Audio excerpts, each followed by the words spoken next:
ಕರಂಬರ್ ಬಜ್ಪೆ ಎಂಬಲ್ಲಿ ನೀರಿನ ಮಟ್ಟಕ್ಕೆ 15 ಅಡಿ ಹಾಗೂ 10 ಅಡಿ ಆಳ 6 ಅಡಿ ಸುತ್ತಳತೆ ಇರುವ ಬಾವಿಗೆ ಹಸುವೊಂದು ಬಿದ್ದ ಘಟನೆ ನಡೆದಿದೆ. ಹಸುವಿನ ಮಾಲೀಕರಾದ ರಘುರಾಮ್ ಭಟ್ ಅವರು ಕದ್ರೆ ಅಗ್ನಿಶಾಮಕ ಠಾಣೆಗೆ ಕರೆ ಮಾಡಿ ತಿಳಿಸಿದ್ದಾರೆ. ತಕ್ಷಣವೇ ಠಾಣೆಯ ಅಧಿಕಾರಿ ಹಾಗೂ ಸಿಬ್ಬಂದಿಯವರು ತೆರಳಿ ಹಗ್ಗದ ಸಹಾಯದಿಂದ ಪ್ರಮುಖ ಅಗ್ನಿಶಾಮಕರಾದ ಚಂದ್ರಹಾಸ್ ಸಾಲ್ಯಾನ್ ಅವರು ಬಾವಿಗೆ ಇಳಿದು ಸಿಬ್ಬಂದಿಯವರ ಸಹಾಯದಿಂದ ಹಸುವನ್ನ ಮೇಲಕ್ಕೆ ಎತ್ತಿ ರಕ್ಷಣೆ ಮಾಡಿದ್ರು.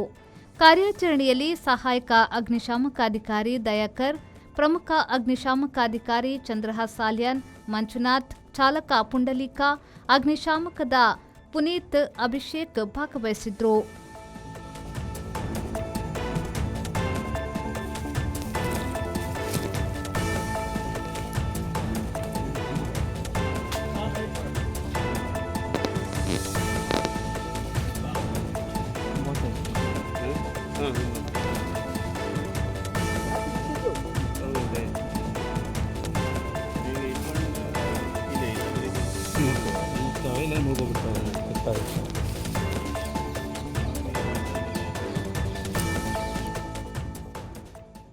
ಶರತ್ ಸಾಲ್ಯನ್, ವಿ4 ನ್ಯೂಸ್, ಮಂಗಳೂರು.